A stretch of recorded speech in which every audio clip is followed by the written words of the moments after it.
अनुभव, तजुर्बा, एक्सपीरियंस, इन शब्दों से आप लोग अनभिज्ञ नहीं होंगे।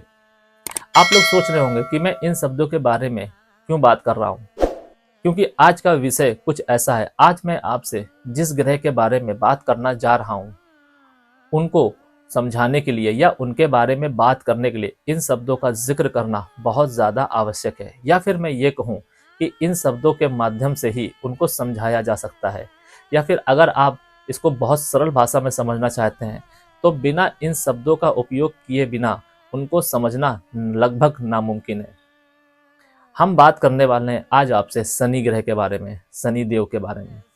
आपके जीवन में शनि देव का बहुत अहम रोल होता है, और जब आपके जीवन में शनि देव की ढैया, साढ़े साती, महादशा या अंतरदशा आती है, या कोई विद्वान आपको बता देता है कि आपके जीवन में शनि देव की ढैया, साढ़े साती, महादशा या अंतरदशा शुरू हो गई है, या फिर अब तो बहुत सारे लोग सोशल मीडिया के माध्यम से अपनी कुंडली देखना सीख गए हैं, और उसके माध्यम से आपको ये पता चला कि आपके जीवन में शनि देव का गोचर आरंभ हो गया, या फिर दशा या अंतरदशा लग गई है, और तब आपके मन में एक अनजाना, अनचाहा सा डर आ जाता है कि शनि देव की दशा या अंतरदशा आ गई है, अब हमारा क्या होगा, अब हमें धन हानि हो सकती है, अब हमें ये हो सकता है, अब हमें वो हो सकता है। और ऐसी कंडीशन में अगर किसी ने आपको और डरा दिया, तब तो आपका वो पीरियड बहुत ही मुश्किल से कटने वाला है। आज मैं आपको बताने वाला हूँ कि शनि देव से आपको डरने की जरूरत नहीं है, और आज आपको ये भी समझ में आएगा कि शनि देव से किन लोगों को डरना चाहिए। आज आपको ये भी समझ में आएगा कि शनि देव हमारे जीवन में किस तरीके से कार्य करते हैं, किस तरीके से हमें चीजें देते हैं, किस तरीके से वो अपने जातक को चुनते हैं। जी हाँ, आज हर एक पहलू से मैं पर्दा उठाऊंगा और आपको ऐसे गूढ़ रहस्यों के बारे में बताऊंगा जो शनि देव के बारे में शायद ही आपने पहले कभी सुने होंगे। आज मैं आपको बताऊंगा कि किस तरीके से आप अपने कुंडली में शनि देव को देख सकते हैं और उनको समझ सकते हैं कि वो आपके जीवन में आप कब, क्या और कैसे लाएंगे और क्या ले जाएंगे।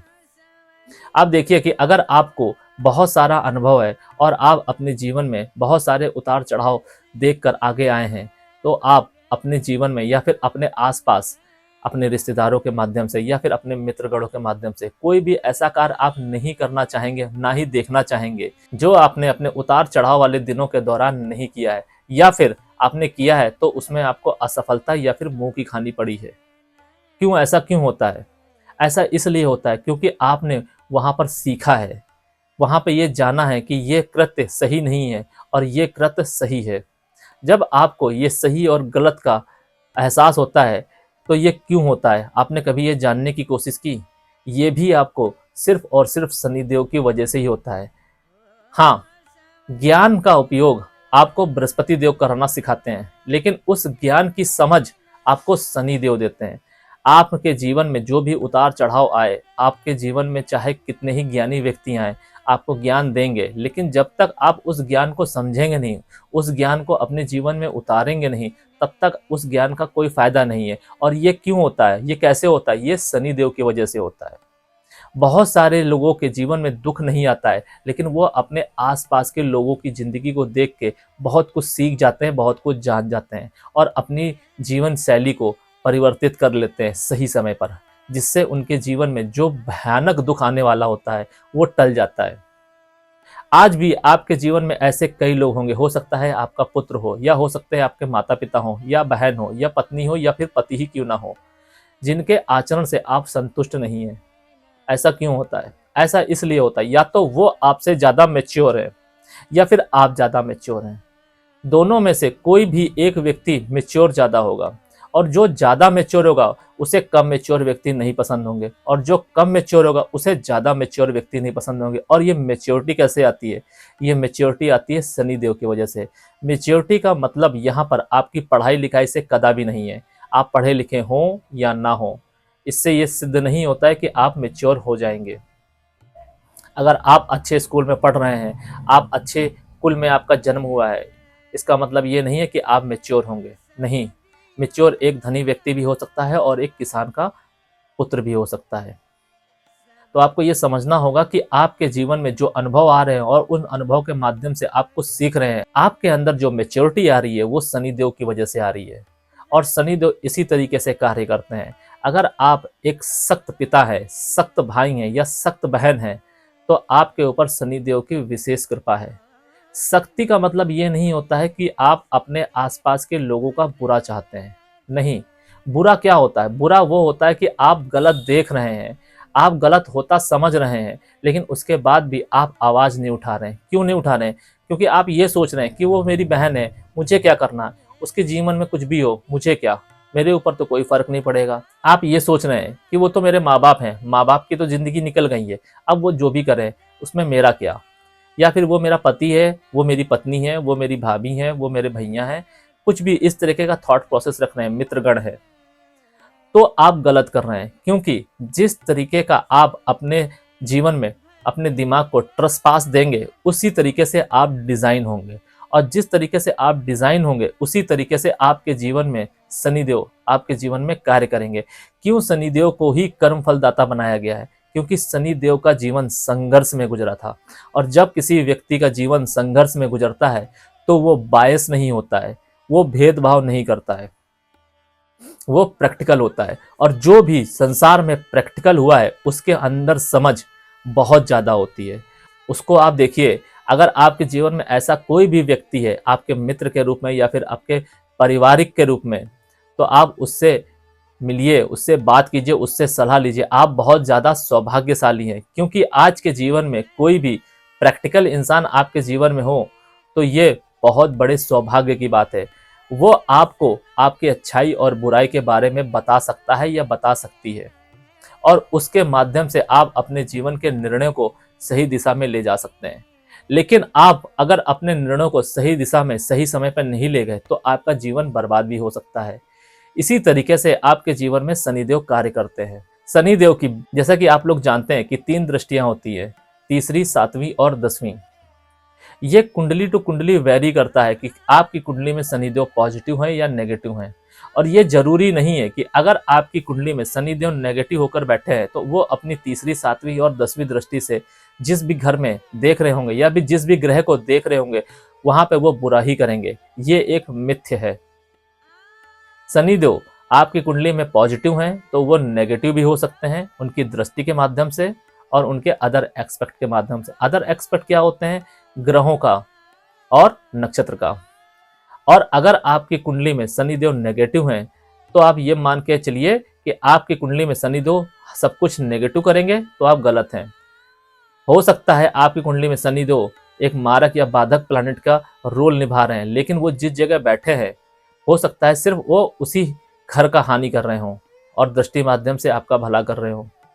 लेकिन आप तो मन में एक डर बना के बैठे हुए हैं, जिसकी वजह से आपको जो स्टेप लेने चाहिए, आप उस डर के वशीभूत होकर आप रिक्वायर्ड जो स्टेप हैं वो नहीं ले रहे हैं, जिसकी वजह से आपके जीवन में दुख और आपदाएं आ रही हैं और आप अपने जीवन का भोग नहीं कर पा रहे हैं। जी हाँ, हमें इस जीवन को भोगना है। वो भोग आपकी खुशियों के माध्यम से भी हो सकता है, आपके दुखों के माध्यम से भी हो सकता है। और ये सुख और दुख का जो चक्र है, ये आपके लास्ट बर्थ से तय होता है। आपने पिछले जन्म में क्या पुण्य और पाप किए थे, उसी के पर आधारित होता है आपका इस जन्म के सुख और दुख, जिसको आपको भोगने हैं। हाँ, आप अपने कर्मों के माध्यम से, अपने चयनों के माध्यम से इस सुख और दुख को कम और ज्यादा कर सकते हैं। इसीलिए मैं आपसे हमेशा कहता हूं कि आपके जो निर्णय होते हैं वो बहुत बड़ा रोल प्ले करते हैं आपके जीवन में। Welcome celestial seeker to the cosmic journey where the stars align and destinies unfold. मैं यहाँ हूँ ताकि आपको ब्रह्मांड के रहस्यों के माध्यम से गाइड कर सकूं और ज्योतिष के ज्ञान से आगे का मार्ग प्रकाशित कर सकूं। आइए अब चर्चा करते हैं कि आपकी कुंडली में शनिदेव किस तरीके से असर डालते हैं। आप अपनी कुंडली उठाइए और देखिए कि अगर आपकी कुंडली में शनिदेव लग्न में बैठे हैं या फिर उनकी दृष्टि लग्न में आ रही है, तो वो क्या रिजल्ट देंगे। जैसा कि आप लोग जानते हैं कि लग्न से हम आपकी पर्सनालिटी को, आपके सेल्फ इंट्रैक्शन को और हेल्थ को देखते हैं। आप यहाँ पे कंफ्यूज मत होइएगा।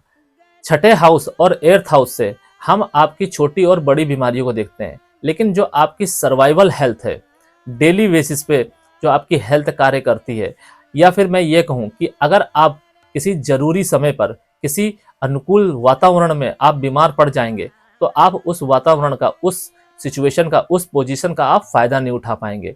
ये सारी चीजें आप लग्न भाव से देखते हैं। और जब शनिदेव का असर लग्न भाव पर पड़ेगा या फिर शनिदेव लग्न भाव में बैठेंगे या दृष्टि माध्यम से देखेंगे तो क्या रिजल्ट देंगे। अगर शनिदेव आपकी कुंडली में पॉजिटिव हुए तो आपको इन सब से रिलेटेड पॉजिटिव रिजल्ट मिलेंगे, और अगर वो नेगेटिव हुए तो आपको इन्हीं सभी चीजों से रिलेटेड नेगेटिव रिजल्ट देखने को मिलेंगे। आपकी हेल्थ खराब रहेगी, आपकी पर्सनालिटी खराब रहेगी, आप करेंगे अच्छा लेकिन आपके ऊपर कलंक आएगा, आपका नाम खराब होगा।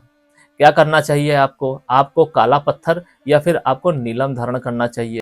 इसके अलावा आपको हर शनिवार को सूर्यास्त के बाद ओम शम शनिश्चराय मंत्र का जाप करना चाहिए।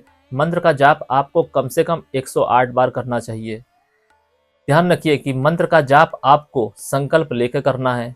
अगर आपकी कुंडली में शनिदेव मारक हैं तो आपको ये कृष्ण पक्ष से स्टार्ट करना है, और अगर योग कारक है तो आपको ये शुक्ल पक्ष से स्टार्ट करना है।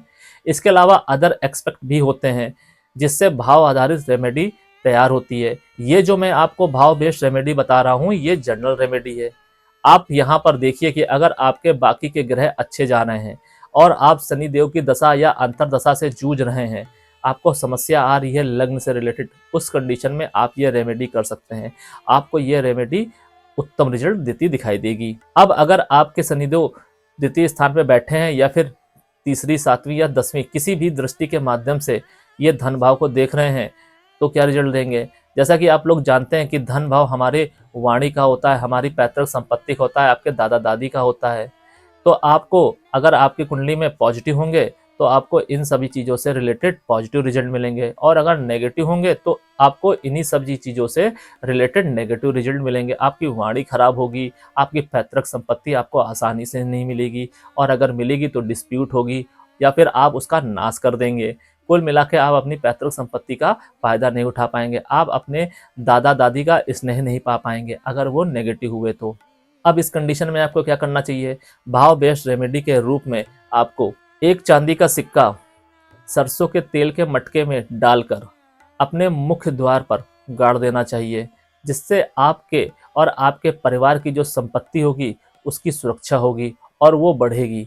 अगर आप ये रेमेडी करेंगे तो उससे आपको फायदा होगा और आपको उत्तम रिजल्ट की प्राप्ति होगी। चतुर्थ भाव अर्थात मात्र भाव में जब शनिदेव बैठेंगे या दृष्टि माध्यम से देख रहे होंगे, दृष्टि तीसरी, सातवीं या 10वीं कोई भी दृष्टि हो सकती है, तो क्या असर डालेंगे। जैसा कि आप लोग जानते हैं कि मात्र भाव से आपकी माता को, आपके मानसिक शांति को, आपकी माता की शांति को, आपके घर गाड़ी मकान को देखते हैं। पॉजिटिव होकर बैठेंगे तो आपको इन सभी से संबंधित पॉजिटिव रिजल्ट मिलेंगे। आप घर गाड़ी मकान आसानी से बना लेंगे, आपको माता का सुख मिलेगा, आपको मानसिक शांति का अनुभव होगा अपनी माता के साथ अपने घर में रहकर। और वहीं अगर नेगेटिव होंगे तो आपके घर की शांति भंग हो जाएगी। आप अपनी माता के साथ जब भी बैठेंगे तो आपकी लड़ाई झगड़े होंगे, मतभेद होंगे, और आप घर गाड़ी मकान से रिलेटेड आपको स्ट्रगल करना पड़ेगा। क्या करना चाहिए? भाव बेस्ड रेमेडी के रूप में आपको शनिवार को शिवलिंग पर काले तिल अर्पित करने चाहिए और घर में कठोर शब्दों का उपयोग करने से बचना चाहिए। इससे आपके घर की शांति बनी रहेगी और शनिदेव पॉजिटिव होंगे आपकी कुंडली में। अगर वो नेगेटिव होकर बैठे हैं या फिर वो पीड़ित होकर बैठे हैं तो, और अगर वो दृष्टि माध्यम से पीड़ित हो रहे हैं तो भी वो आपकी कुंडली में पॉजिटिव होना शुरू हो जाएंगे। सप्तम भाव में अगर शनिदेव बैठेंगे या दृष्टि माध्यम से देख रहे होंगे, दृष्टि तीसरी, सातवीं या 10वीं कोई भी हो सकती है। जैसा कि आप लोग जानते हैं कि विवाह भाव, सप्तम भाव यानी कि विवाह भाव आपकी वैवाहिक सुख का, के विवाह का और साझेदारी का होता है, डेली वेजेस का होता है। पॉजिटिव होकर बैठेंगे तो आपको इन सभी चीज़ों से रिलेटेड पॉजिटिव रिजल्ट मिलेंगे। विवाह के पश्चात आपके डेली वेजेस बढ़ जाएंगे, साझेदारी में आपको फायदा होगा, लेकिन ये साझेदारी आपको अपने लाइफ पार्टनर के साइड से करनी चाहिए, या फिर आप ये साझेदारी आप अपने लाइफ पार्टनर के साथ भी कर सकते हैं, जिससे आपको फायदा देखने को मिलेगा। और अगर आपकी कुंडली में शनिदेव नेगेटिव होंगे तो आपको अपने विवाह सुख से कॉम्प्रोमाइज़ करना होगा, साझेदारी से आपको बचना चाहिए। आपको डेली वेजेस में कमी देखने को मिलेगी। आप कमाएंगे 10 रुपये, खर्च 20 रुपये करेंगे, आपकी ज़िंदगी कष्ट में हो जाएगी वेजेस के मामले में, खर्चों के मामले में। भाव बेस्ड रेमेडी के रूप में आपको क्या करना चाहिए? तो आपको भाव बेस्ड रेमेडी के रूप में मंदिर में पीपल का पेड़ लगाएं और शनिवार को पक्षियों को अनाज डालें। इससे करने से आपकी साझेदारी मजबूत होगी। साझेदारी आपकी व्यावसायिक भी हो सकती है और आपके लाइफ पार्टनर के साथ भी हो सकती है, क्योंकि लाइफ पार्टनर के साथ जो हमारा रिलेशन होता है वो भी साझेदारी का ही होता है। आपके बीच में सामंजस्य और प्रेम प्रभाव बढ़ेगा, जिसके माध्यम से आपका जीवन सुख में जाएगा। दसम भाव यानी कर्म भाव में अगर शनिदेव बैठेंगे या दृष्टि माध्यम से देखेंगे, दृष्टि तीसरी, सातवीं या 10वीं किसी भी दृष्टि से वो कर्म भाव को देखेंगे तो आपके करियर, आपकी मान प्रतिष्ठा और आपके सार्वजनिक जीवन पर प्रभाव डालेंगे। पॉजिटिव होकर बैठेंगे या पॉजिटिव होकर देखेंगे तो आपको इन सब चीज़ों से रिलेटेड पॉजिटिव रिजल्ट मिलेंगे। नेगेटिव होकर बैठेंगे तो आपको स्ट्रगल और दुखों का सामना करना पड़ेगा। कैरियर से रिलेटेड स्ट्रगल, प्रतिष्ठा से लेके हानि, इन सब चीज़ों का आपको सामना करना पड़ेगा। इनसे बचने के लिए आपको भाव बेस्ड रेमेडी के रूप में गरीबों को जूते और चमड़े की चीज़ें आपको दान करनी चाहिए। इससे आपके प्रोफेशनल लाइफ और आपकी ग्रोथ बढ़ेगी और आपके जीवन में एक संतुलन और सामंजस्य स्थापित होगा, जिसकी वजह से आप अपने कैरियर की नई ऊंचाइयों को छू सकते हैं। अब अगर आपकी कुंडली में एकादश यानी कि लाभ भाव में शनिदेव बैठेंगे या फिर दृष्टि माध्यम से देखेंगे, तो जैसा कि आप जानते हैं कि लाभ भाव से हम आपके नेटवर्क को, आपके बड़े भाई बहन को, आपके मित्रगण को देखते हैं। तो अगर आपकी कुंडली में पॉजिटिव होकर शनिदेव बैठेंगे या देखेंगे तो आपको इन सब से संबंधित पॉजिटिव रिजल्ट मिलेंगे। और अगर नेगेटिव होकर देखेंगे तो आपको आपके मित्रों के माध्यम से कष्ट मिलेगा, अपने भाइयों, बड़े भाई बहन के माध्यम से कष्ट मिलेगा। आपका जो नेटवर्क होगा वो आपके समय पर काम नहीं आएगा, इसकी वजह से आपका जीवन कष्ट में हो जाएगा, स्ट्रगल में हो जाएगा। क्योंकि इन सभी लोगों का आपके जीवन में बहुत अहम रोल होता है। हर किसी को समय समय पर अपने मित्रों की, अपने भाई बहनों के, अपने नेटवर्क की या फिर अपने जीवन में उन्होंने जो भी किया है, जो भी नेटवर्क खड़ा किया है, उसकी ज़रूरत पड़ती है, उसको इनकैश कराने की ज़रूरत पड़ती है। लेकिन अगर वही लोग आपके समय पर काम नहीं आए तो आपको निराशा और हताशा का सामना करना पड़ता है, जिसकी वजह से आप जीवन के एक ऐसे पड़ाव पर आ जाते हैं और कुछ ऐसे निर्णय ले लेते हैं जिसकी वजह से आपका जीवन कष्टमय हो जाता है। इससे बचने के लिए आपको भाव बेस्ड रेमेडी के रूप में आपको हर शनिवार को सरसों का तेल का दान करना चाहिए मंदिर में, और सरसों के तेल का दिया जलाना चाहिए मंदिर में।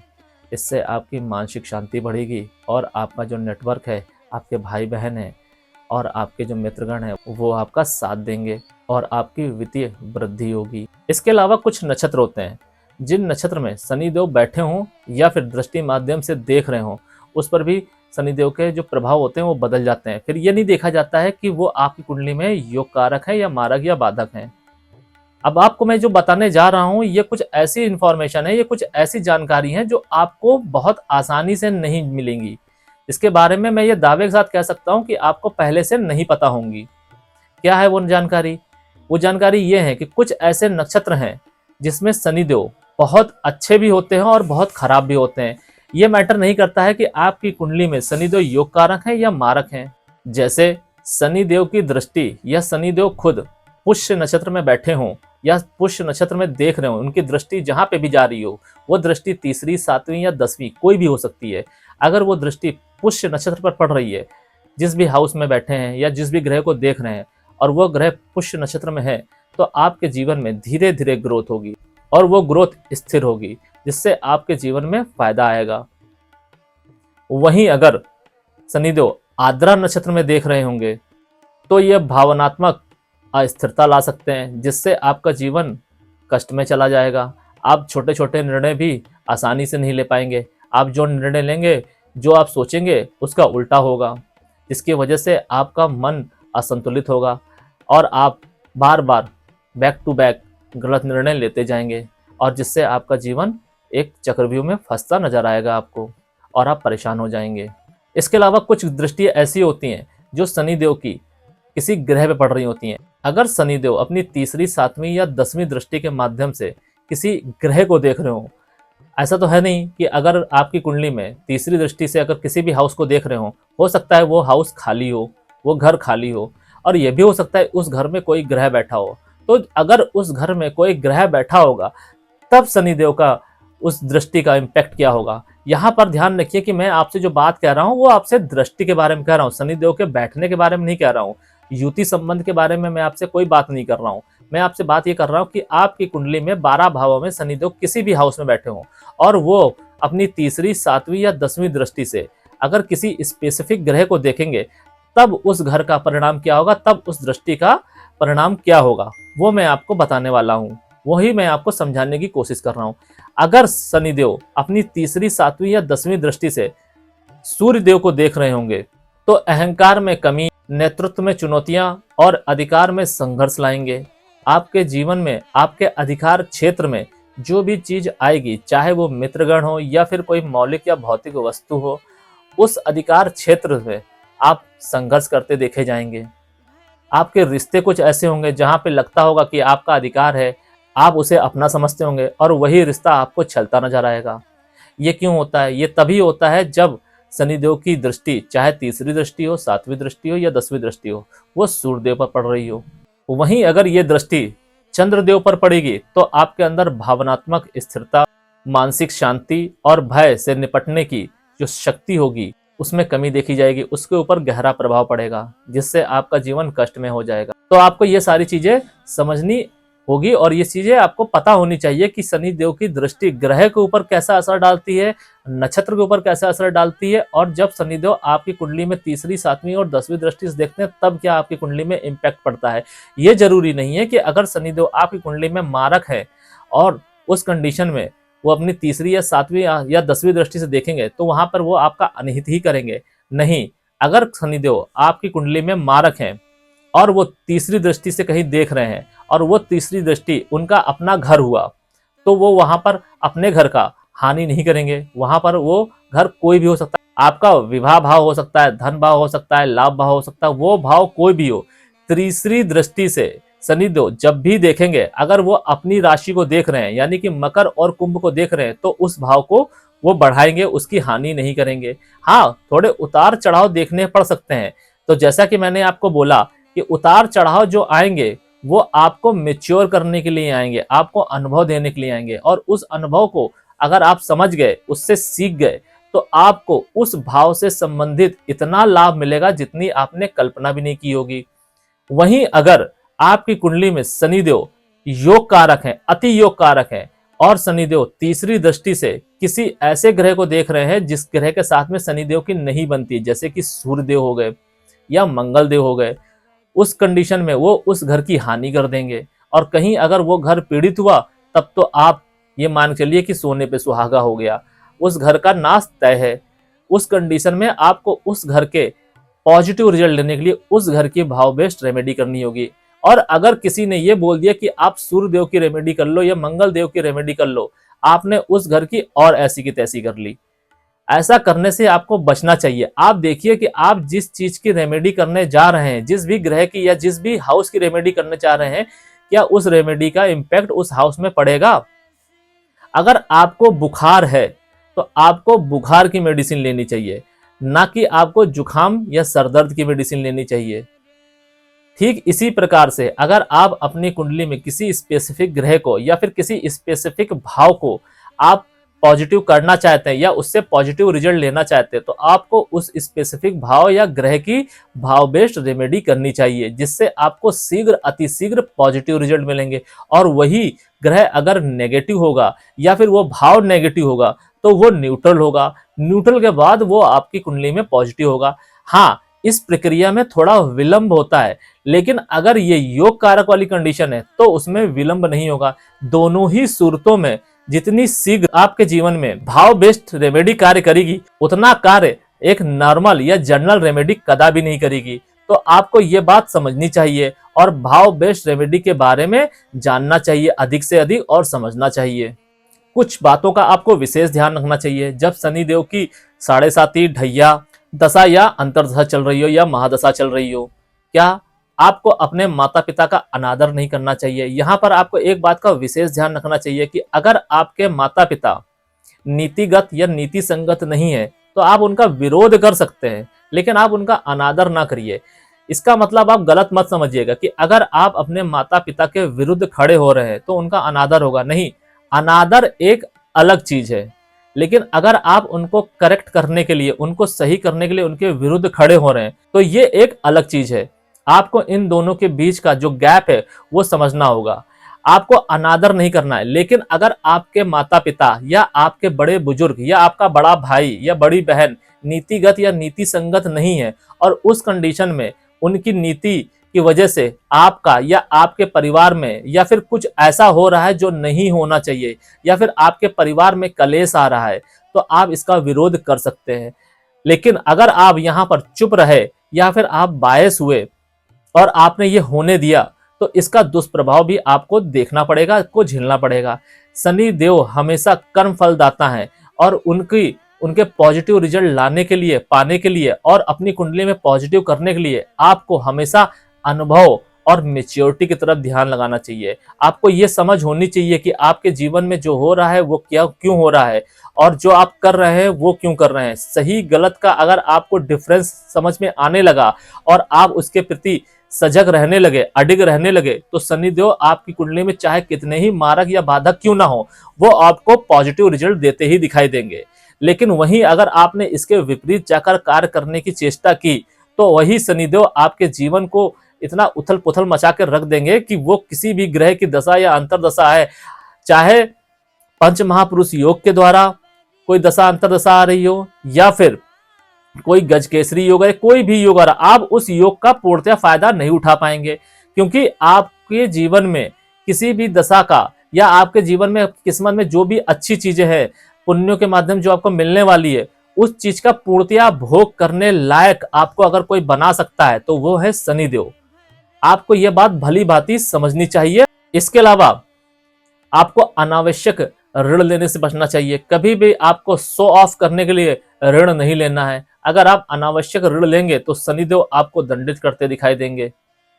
ये सब तब आपको करना है जब आपकी कुंडली में शनिदेव की दशा, अंतरदशा या गोचर में शनिदेव या फिर शनिदेव की ढैया या साढ़े साती चल रही हो। उस समय आपको इन बातों का विशेष ध्यान रखना है। जैसा कि मैंने आपको बोला कि आपको अपने बड़े बूढ़ों का, बड़े बुजुर्गों का अपमान नहीं करना, अनादर नहीं करना है, लेकिन अगर वो नीतिगत या नीति संगत नहीं है तो आप उनका विरोध कर सकते हैं। और आपको अननेसेसरी ऋण नहीं लेना है, दिखावे में पड़कर आपको ऋण नहीं लेना है, उससे आपको बचने की जरूरत है। क्योंकि अगर आप दिखावे में पड़कर ऋण लेंगे तो आप वो ऋण नहीं चुका पाएंगे, जिससे आपके जीवन में दुख आएगा और आप उससे परेशान हो जाएंगे। हो सकता है ये ऋण इतना बड़ा हो आपके परिवार वाले भी परेशान हो जाए, आपके नियर डियर के लोग जो हैं वो प्रभावित हों। और आपको अपने कर्तव्यों का निर्वहन करना चाहिए, उसकी उपेक्षा करने से बचना चाहिए। क्योंकि शनिदेव एक मेहनती और ईमानदार प्लैनेट है और जब कोई भी जातक मेहनत और ईमानदारी से कार्य करता है तो वो शनिदेव का प्रिय हो जाता है। इससे आपको बचने की जरूरत है। अगर आप शनिदेव की दशा, अंतरदशा, साढ़े साती या ढैया से जूझ रहे हैं तो आपको अपने कर्तव्यों का निर्वहन बखूबी करना है। जितने अच्छे से आप अपना कर्तव्यों का निर्वहन करेंगे, शनिदेव आपको, चाहे कितनी ही बड़ी आप बुरी स्थिति से, फाइनेंशियल क्रंच से जूझ रहे हो, शनिदेव आपको उससे बाहर निकाल के लाएंगे। उसका रिवॉर्ड आपको शनिदेव जरूर देंगे। फिर आपकी कुंडली में शनिदेव के माध्यम से कोई योग बन रहा हो या नहीं बन रहा हो, आप उनको बाध्य कर पाएंगे कि वो आपको पॉजिटिव रिजल्ट दे के जाएं, अपना आशीर्वाद देकर जाएं। इसके अलावा कुंडली के कुछ उन्नत भाव होते हैं। उन्नत भाव क्या? वो भाव जिसके माध्यम से आप जीवन में, या फिर जिन भावों की आपके जीवन में बहुत ज्यादा इंपॉर्टेंस रहती है और आपको बहुत ज्यादा चीजें चाहिए होती हैं, जैसे धन भाव हो गया, लाभ भाव हो गया, लग्न भाव हो गया और कर्म भाव हो गया। ये ऐसे भाव हैं जो कुंडली के उन्नत भाव कहलाते हैं और इसकी हर जातक को जरूरत पड़ती है। क्योंकि अगर लग्न भाव कमजोर होगा यानी कि आप कमजोर हो गए। कर्म ये निर्धारित करेंगे कि आप किस सेक्टर में, किस जगह ऐसा काम करें जिससे आपको धन और आपका नाम हो, आपके कुल का नाम हो। लाभ आपके कर्मों के माध्यम से जो आपको प्राप्त होने वाला है वो लाभ। ये सारी चीजें आती हैं उन्नत भाव के कैटेगरी में।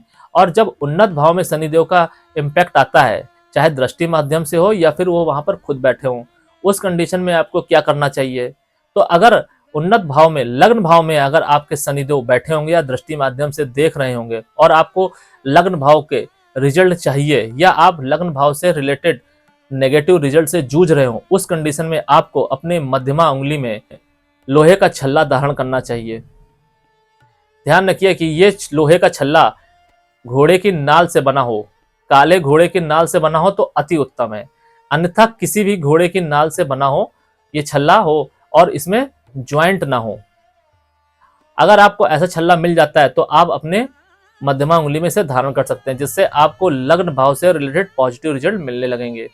वहीं अगर धन भाव में शनिदेव बैठे हो या दृष्टि माध्यम से देख रहे हो और धन भाव से रिलेटेड आपके जीवन में कमी या फिर स्ट्रगल हो, उस कंडीशन में आपको अपने घर में, तिजोरी में, या फिर अगर आपका व्यवसाय है तो आपके कैश बॉक्स में आप लोहे की कील या फिर शनि यंत्र को रख सकते हैं। इससे आपके जीवन में कैश फ्लो बढ़ेगा। वहीं कर्म भाव में अगर शनिदेव बैठे हैं या फिर कर्म भाव में दृष्टि माध्यम से देख रहे हैं और आपके जीवन में कर्म भाव से रिलेटेड अस्थिरता है और आप परेशान हैं तो आपको काले कुत्ते को भोजन कराना चाहिए और यथासंभव शनिवार को उपवास रखना चाहिए। ध्यान रखिए कि अगर आप ऐसा करेंगे तो आप अपने कर्मों के माध्यम से अपने कुल का नाम भी रोशन करेंगे। और अगर आपके जीवन में कर्मों से रिलेटेड या फिर आपके व्यवसाय से रिलेटेड या फिर आपके आर्थिक रूप में कोई भी अस्थिरता होगी, उसमें स्थिरता आएगी। शनिदेव उसमें आपकी बढ़ोतरी करेंगे। अब अगर लाभ भाव में शनिदेव बैठे होंगे या दृष्टि माध्यम से लाभ भाव को प्रभावित कर रहे होंगे तो आपको क्या करना चाहिए? तो आपको अपने बाएं हाथ में साधारण लोहे का कड़ा पहनना चाहिए। अगर आप ऐसा करेंगे तो आपके जीवन में लाभ में स्थिरता आएगी, जिसकी वजह से आप अपने जीवन को एक नया मोड़ दे सकते हैं पॉजिटिवली। और जैसा कि मैंने आपको बताया कि शनिदेव का भय बहुत ज्यादा होता है लोगों के मन में, और अगर शनिदेव उन्नत भाव में देख रहे हों या फिर उन्नत भाव में बैठे हों तो यह भय बढ़ जाता है। उस कंडीशन में आपको स्थिरता, मानसिक स्थिरता और धैर्य का पालन करना चाहिए, क्योंकि शनिदेव को स्थिरता और धैर्य बहुत ज़्यादा पसंद है, जिसके माध्यम से आप अपने जीवन में शनिदेव को बहुत आसानी से पॉजिटिव कर पाएंगे। शनिदेव आपकी जो परीक्षा लेते हैं वो आपकी परीक्षा धैर्य के माध्यम से लेते हैं। और शनिदेव की दशा, अंतरदशा या फिर ढैया साढ़े साती के दौरान सबसे पहले अगर कोई भी जातक खोता है, कुछ भी खोता है, धन संपत्ति मान सम्मान से पहले अगर कुछ खोता है तो वो है धैर्य। और जैसे ही आप धैर्य खोएंगे आपका जीवन का पतन शुरू हो जाएगा। ध्यान रखिए कि जो भी मैंने आपको बातें बताई है ये सभी बातें असाधारण हैं, लेकिन इन सभी बातों का उपयोग है। अगर आप हमारी बातों से सहमत हैं और अगर आपको हमारे ऊपर विश्वास है तो जो भी मैंने आपको भाव बेस्ड रेमेडी बताई है, इन भाव बेस्ड रेमेडी को कीजिए। और जो भी मैंने आपको भाव के आधार पर, नक्षत्र के आधार पर या उन्नत भाव के आधार पर शनिदेव की दृष्टि या फिर अगर शनिदेव खुद उस भाव में बैठते हैं और जो भी मैंने आपको तरीके बताए, रेमेडी बताई है, आप वो करते हैं तो मेरा ये दावा है कि आपको उस भाव से संबंधित अगर आप किसी दुख या तकलीफ का सामना कर रहे हैं तो वो दूर हो जाएगी और आपके जीवन में खुशहाली आएगी उस भाव से संबंधित। इसमें बहुत सारे अदर एक्सपेक्ट भी होते हैं, जैसे कि राहु केतु की दृष्टि। जब राहु केतु की दृष्टि आती है या फिर अदर मारक या बाधक प्लैनेट की दृष्टि आती है, तब आपके जीवन में चाहे शनिदेव पॉजिटिव हो या नेगेटिव हो, उनके जो रिजल्ट होते हैं वो कम ज्यादा हो सकते हैं। लेकिन इसका मतलब ये नहीं है कि जो मैंने आपको भाव बेस्ड रेमेडी बताई है ये कार्य नहीं करेगी, करेगी। इसके अलावा एक और भाव बेस्ड रेमेडी होती है जो अदर एक्सपेक्ट को भी ध्यान में रख के डिजाइन की जाती है। वो क्या होता है? वो ये होती है कि जो आपकी कुंडली में 9 प्लैनेट होते हैं, अभी तो मैंने आपसे सिर्फ शनिदेव के बारे में बात की है, जो बाकी के 8 प्लैनेट है उनकी दृष्टि कहाँ जा रही है? अगर उनकी दृष्टि आपके शनिदेव पर पड़ रही है या फिर शनिदेव जिस भी हाउस में देख रहे हैं उस हाउस में पड़ रही है, हो सकता है उसको पॉजिटिव कर रहे हैं। अगर वो पॉजिटिव कर रहे हैं तो बहुत अच्छी बात है, लेकिन अगर वो उसको नेगेटिव कर रहे हैं, पीड़ित कर रहे हैं, उस कंडीशन में आपको उस ग्रह को कंपाइल करके एक रेमेडी तैयार की जाती है, उस भाव को भी कंपाइल किया जाता है जिससे ये तीनों चीजें एक्टिवेट हो। अब वो दृष्टि हो सकता है किसी एक प्लैनेट की हो या फिर किसी 2 प्लैनेट की हो या हो सकता है 3 प्लैनेट की हो। ये कुंडली टू कुंडली वेरी करेगा कि आपका जन्म कब और कहां और किस नक्षत्र में हुआ है, क्योंकि हमारा जो लग्न होता है उसका भी बहुत बड़ा इंपैक्ट होता है। इसके अलावा आपके लग्नेश की स्थिति, अगर आपकी कुंडली में लग्नेश अस्थिर है और मृत अवस्था में है, उस कंडीशन में भी भाव बेस्ड रेमेडी बहुत कारगर है। कुल मिला के भाव बेस्ड रेमेडी एक टारगेटेड एरिया में कार्य करती है। जिस भी भाव से रिलेटेड आपको रिजल्ट चाहिए और जीवन में हर एक पड़ाव में अगर आपको कुछ भी चाहिए तो वो किसी न किसी एक भाव से रिलेट करेगा। कभी ऐसा समय नहीं आता है किसी भी जातक के जीवन में कि आपको एक साथ 2 चीज चाहिए हो, क्योंकि ये पॉसिबल ही नहीं है, ये संभव ही नहीं है। आपको अगर कुछ भी चाहिए होगा अपने जीवन में कभी भी, तो वो एक ही चीज चाहिए होगी एक समय में। आपको जो भी चीज आज के समय में चाहिए, आप देखिए कि वो जो चीज है वो किस भाव से रिलेट कर रही है और उस भाव में कौन सा प्लैनेट बैठा हुआ है और उस भाव का कौन सा प्लैनेट है। जब आप ये चीजें देखेंगे और उस भाव को, और वो भाव कितना एक्टिवेट है, अगर वो पॉजिटिव एक्टिवेट है तो आपके जीवन में वो सारी चीजें पॉजिटिवली आ रही होंगी। और अगर पॉजिटिव एक्टिवेट होने के बाद भी आपके जीवन में नहीं आ रही है तो आप समझ लीजिए कि वो भाव या तो पीड़ित हो रहा है या तो उस भाव में जो ग्रह बैठा है, पॉजिटिव या नेगेटिव मुझे नहीं पता, या फिर आपका जो लॉर्ड है उस हाउस का वो पीड़ित हो रहा है। दोनों ही कंडीशन में आपको जो भी रिजल्ट उस भाव के मिलने चाहिए वो पूर्णतया नहीं मिलेंगे। इस कंडीशन में भी भाव बेस्ड रेमेडी आपके इन तीनों चीजों को, इन तीनों सिचुएशन में काम करेगी। तीनों सिचुएशन कौन सी? जो भी वो भाव होगा उसमें, और जो उस भाव में प्लैनेट बैठा होगा, हो सकता है जो प्लैनेट उस भाव में बैठा हो वो अपनी ही राशि में बैठा हो, या फिर हो सकता है अपनी मित्र की राशि में बैठा हो, या फिर हो सकता है शत्रु राशि में बैठा हो, और जो उस हाउस का जो लॉर्ड होगा वो कहीं और बैठा हो। तो ये तीनों सिचुएशन में भाव बेस्ड रेमेडी काम करेगी एक साथ, तीनों के ऊपर, भाव के ऊपर भी और उन दोनों प्लैनेट के ऊपर भी, और कोई दृष्टि पर इंपैक्ट आ रहा होगा उसके ऊपर भी। तो इस तरीके से जब आप कार्य करेंगे या रेमेडी करेंगे तो आपका जीवन सरल और सुगम हो जाएगा। अपनी कुंडली का एनालिसिस करवाने के लिए और अपनी भाव बेस्ड रेमेडी जानने के लिए आप हमसे संपर्क कर सकते हैं। आपकी स्क्रीन में हमारा नंबर आ रहा है, आप उन नंबरों के माध्यम से हमसे कंसल्ट कर सकते हैं। और अगर आपका कोई डाउट हो, कोई संदेह रह गया हो इस वीडियो के दौरान, तो आप हमसे कमेंट के माध्यम से पूछ सकते हैं, मैं आपके संदेह का निवारण अवश्य करूंगा। आज के लिए बस इतना ही। सेलेस्टियल एनर्जीज आपका मार्गदर्शन करें और आगे के सफर को प्रकाशित करें। शरणम।